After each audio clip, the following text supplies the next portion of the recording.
प्रेम के वशीभूत हो श्री कृष्ण का विदुर जी के घर आगमन। बिना बुलाए ही भगवान आज विदुर जी के द्वार पर खड़े हुए। बाहर प्रतीक्षा करते करते 2 घंटे निकल गए। कड़ी भूख लग रही है। भगवान सोच रहे थे कि इनका कीर्तन कब समाप्त होगा। विदुर सुलभा का जीवन तो प्रभु के लिए ही था। अंत में व्याकुल होकर श्री कृष्ण ने झोपड़ी का द्वार खटखटाया और कहा, चाचा जी, मैं आ गया हूँ। कीर्तन करो तो ऐसा करो कि भगवान स्वयं आकर तुम्हारे घर का द्वार खटखटाए। विदुर ने कहा, देवी, द्वारिकानाथ आए हैं, ऐसा लगता है। द्वार खोलने पर चतुर्भुज नारायण के दर्शन हुए। अति हर्ष के आवेश में विदुर सुलभा ने आसन तक नहीं दिया तो प्रभु ने स्वयं अपने हाथों से दर्भासन बिछा लिया और विदुर जी को भी हाथ पकड़कर पास में ही बिठा लिया। भगवान ने कहा कि मैं भूखा हूँ, मुझे कुछ खाना दो। भक्ति इतनी सशक्त है कि वह निष्काम भगवान को भी सकाम बना देती है। वैसे तो भगवान को भूख नहीं लगती, किंतु भक्त के कारण ही उन्हें खाने की इच्छा होती है। विदुर जी ने पूछा कि आपने दुर्योधन के घर भोजन नहीं किया क्या? कृष्ण ने कहा, चाचा जी, जिसके घर आप नहीं खाते वहां मैं भी नहीं खा सकता। ईश्वर भूखे नहीं होते, ऐसा उपनिषद का सिद्धांत है। जीव रूपी पक्षी विषय रूपी फल खाता है, अतः दुखी होता है। उपनिषद का यह सिद्धांत गलत नहीं है। ईश्वर नित्य आनंद स्वरूप है। भागवत का यह सिद्धांत सच्चा है। ईश्वर तृप्त है, किंतु जब किसी भक्त का हृदय प्रेम से भर आता है तो वे निष्काम होने पर भी सकाम बनते हैं। सगुण और निर्गुण एक ही है, निराकार साकार बनता है। ईश्वर प्रेम के भूखे हैं, अतः ज्ञान से प्रेम श्रेष्ठ है। प्रेम में ऐसी शक्ति है कि जड़ को भी चेतन बना देता है, निष्काम को सकाम बना देता है, निराकार को साकार बना देता है। वस्तु का परिवर्तन करने की शक्ति ज्ञान में नहीं, प्रेम में है। पति पत्नी सोचने लगे कि भगवान का स्वागत कैसे करें। वे दोनों तो तपस्वी थे और केवल भाजी ही खाते थे। उनको संकोच हो रहा था कि कृष्ण को भाजी कैसे खिलाएं। दोनों को कुछ सूझ नहीं रहा था। इतने में तो द्वारिकानाथ ने चूल्हे से भाजी का बर्तन उतार लिया और उसे खाने भी लगे। स्वादिष्टता और मिष्टता वस्तु में नहीं, प्रेम में है। शत्रु की हलवा पूड़ी भी विष जैसी लगती है। भगवान को दुर्योधन के घर के मिष्ठान्न अच्छे नहीं लगे, किंतु विदुर जी की भाजी खाई, अतः लोग आज भी खाते हैं। सबसे ऊंची प्रेम सगाई, दुर्योधन को मेवा त्यागो साग विदुर घर पाई। झूठे फल शबरी के खाए, बहुविधि प्रेम लगाई। प्रेम के बस नृप सेवा कीनी, आप बने हरि नाई। राजसूय यज्ञ युधिष्ठिर कीनो, तामे झूठ उठाई। प्रेम के बस अर्जुन रथा को भूल गए ठकुराई। ऐसी प्रीत बड़ी वृंदावन गोपिन नाच नचाई। सूर क्रूर इस लायक नाही, कह लगी करो बड़ाई। सुखदेव जी कहने लगे, राजन, संग का रंग मन को भी लगता है। मनुष्य जन्म से ही भ्रष्ट नहीं होता। जन्म के समय तो वह शुद्ध होता है। बड़े होने पर वह जिसके संग रहता है उसी का रंग उस पर लगता है। जैसा संग होगा वैसा ही बनोगे। सत्संग से जीवन उजागर होता है और कुसंग से भ्रष्ट होता है।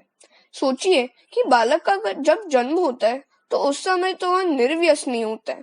उसमें न तो कोई बुरी आदत होती है और न कोई अभिमान। बड़े होने पर जैसा संग मिलता है वैसा ही उसका जीवन बनने बिगड़ने लगता है। आम्र वृक्ष के चारों ओर बबूल लगाओगे तो आम नहीं मिलेंगे। विलासी का संग होगा तो मनुष्य विलासी हो जाएगा और विरक्त का संग होगा तो विरक्त। चाहे सब कुछ बिगड़ जाए, किंतु मन बुद्धि को मत बिगड़ने दो। दिल पर लगा दाग 3 जन्मों में भी शायद नहीं मिटेगा। संग का रंग मन को ही लगता है। ज्ञान, सदाचार, भक्ति, वैराग्य आदि में जो महापुरुष तुमसे बढ़कर हो, उन्हीं का आदर्श अपनी दृष्टि के समक्ष रखो। नित्य इच्छा करो कि भगवान शंकराचार्य सा ज्ञान, महाप्रभु जी जैसी भक्ति और सुखदेव जी जैसा वैराग्य मुझे भी मिले। प्रातः काल में ऋषियों को याद करने से उनके सद्गुण हमारे जीवन में उतरते हैं। अपने अपने गोत्र के ऋषि को भी याद करना चाहिए। आज तो लोगों को अपने गोत्र का भी नाम नहीं मालूम। नित्य गोत्रोच्चारण करो, नित्य पूर्वजों का वंदन करो। हमेशा सोचते रहो कि मुझे ऋषि जैसा जीवन जीना है, ऋषि होना है, विलासी नहीं होना। राम भी रोज वशिष्ठ जी को वंदन करते हैं, उनका सम्मान करते हैं। सांसारिक व्यवहार निभाते हुए ब्रह्म ज्ञान निभाना और भक्ति करना कठिन है। संग का असर भी खूब होता है। चोरी और व्यभिचार महापाप माने गए हैं। ऐसा पाप करने वाला यदि अपना भाई भी हो तो उसे भी छोड़ दो। किसी जीव का तिरस्कार मत करो, पर उसके पाप का तिरस्कार अवश्य करो। धृतराष्ट्र जैसा दुष्ट व्यक्ति के संग से मेरा जीवन भी भ्रष्ट हो जाएगा। यह सोचकर ही विदुर जी ने गृह त्याग किया था और गंगा तट पर रहकर भक्ति करते थे। भाजी खाकर ही वे संतुष्ट थे। इंद्रिय सुख में फंसा हुआ मनुष्य भक्ति नहीं कर सकता। आहार ऐसा करो जो इंद्रियों को और जीवन को स्वस्थ रखे।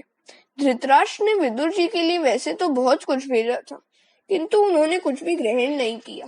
पापी के घर कुछ भी खाया नहीं जाता। अन्न दोष प्रभु के भजन कीर्तन में बाधक है। भगवान जब कृपा करते हैं तो धन संपत्ति नहीं देते, किंतु सच्चे साधु का सत्संग करवा देते हैं। सत्संग ईश्वर कृपा से ही प्राप्त होता है, किंतु कुसंग में न रहना तो अपने हाथ की बात है, अपने बस की ही बात है।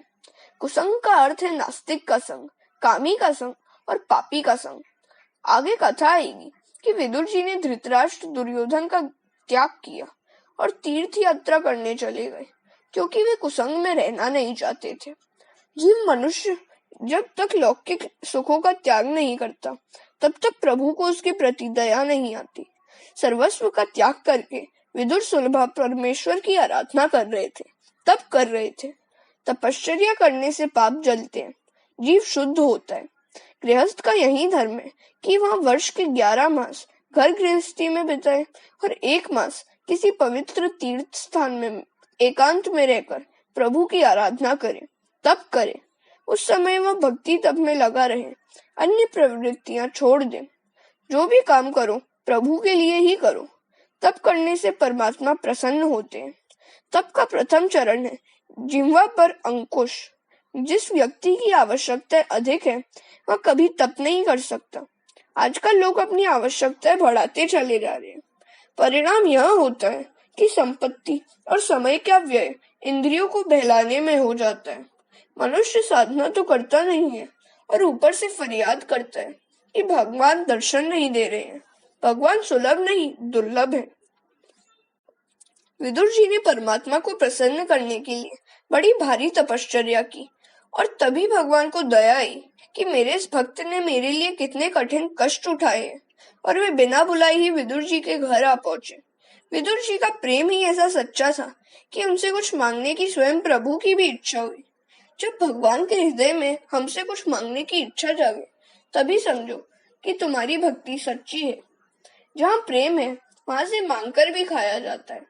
प्रेम हो तो कन्हैया मक्खन मांगेगा। जब प्रेम न हो वहां से बिना मांगे मिलने पर भी खाने की इच्छा नहीं होगी। परमात्मा प्रेम के अधीन हो जाते हैं। जो ईश्वर के साथ प्रेम करने की इच्छा रखता है उसे चाहिए कि वह जगत के साथ अधिक प्रेम न करे। जगत के साथ न तो तिरस्कार करो और न उससे अधिक प्रेम करो। प्रेम करने के लिए पात्र है केवल ईश्वर, उसी से तुम अधिक से अधिक प्रेम करो। विदुर जी के घर परमात्मा का आगमन हुआ। विदुर जी और सुलभा की भावना तथा भक्ति सफल हो गई। ठाकुर जी ने उनके घर की भाजी का भोजन किया। सत्कार ही ऐसा करो कि बिना बुलाए भी भगवान आने की इच्छा करे। मैत्री समान व्यक्तियों में होती है। जीव जो ईश्वर के समान बने तो उससे मिलने के लिए भगवान स्वयं आएंगे। प्रभु ने धृतराष्ट्र के घर का पानी तक नहीं पिया, 100 कौरवों का नाश हो गया। सुखदेव जी राजा को कथा सुना रहे हैं। दुर्योधन ने पांडवों का राज्य हड़प लिया। पांडवों को वनवास मिला। वहां से लौटने के बाद युधिष्ठिर ने राज्य का अपना हिस्सा मांगा, किंतु धृतराष्ट्र और कौरवों ने हिस्सा देने से इनकार कर दिया। भगवान श्री कृष्ण पांडवों की ओर से संधि कराने के लिए आए, किंतु कुरुराज ने उनकी बात अनसुनी कर दी। फिर विदुर जी ने भी धृतराष्ट्र को समझाया। विदुर जी ने धृतराष्ट्र को जो न्याय और धर्म की बातें समझाई थी वे विदुर नीति कहलाती है। जो औरों के धन का हरण करता है वही धृतराष्ट्र है। जिसकी आंखें केवल रुपया पैसा ही देखती है वह आंखें होते हुए भी अंधा ही है। पापी पुत्र पर प्रेम रखने वाला पिता धृतराष्ट्र है। उस युग में तो शायद एक ही धृतराष्ट्र था, आज तो हजारों लाखों हैं। विदुर जी धृतराष्ट्र से कहने लगे, दुर्योधन पापी है, वह तेरा पुत्र नहीं है, किंतु तेरा पाप ही पुत्र का रूप लेकर आया है। कई बार अपना पाप ही पुत्र का रूप लेकर आता है और सताता है। शास्त्र ने कहा है कि दुराचारी पुत्र माता पिता की दुर्गति करता है, सदाचारी पुत्र माता पिता की सद्गति करता है। दुराचारी पुत्र का संग छोड़ दो। मान लो कि यह मेरा पुत्र नहीं है, किंतु मेरा पाप ही पुत्र रूप से आया है। छोटे बच्चों को पाप का डर बताते रहने से वे मान जाएंगे। आजकल का युवक पाप का डर नहीं रखता है, अतः वह मार भी खाता है। विदुर जी कहने लगे, हे धृतराष्ट्र, दुर्योधन दुराचारी है। वह तेरे वंश का विनाश करने के लिए ही आया है। चोरी और व्यभिचार महापाप है और सभी पाप क्षम्य हो सकते हैं, किंतु ये दोनों पाप क्षम्य नहीं हो सकते। कुछ चोर जेल की हवा खाते हैं तो कई महल की। चोर कौन है?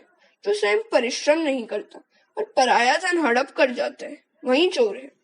जिसका है उसे दिए बिना ही जो खाता है, वह चोर है। किसी का कुछ भी मुफ्त में मत खाओ। मेहनत किए बिना जो खाता है, वह चोर है। स्थिति पात्र होने पर भी जो अतिथियों का भली भांति सत्कार नहीं करता, वह भी चोर ही है।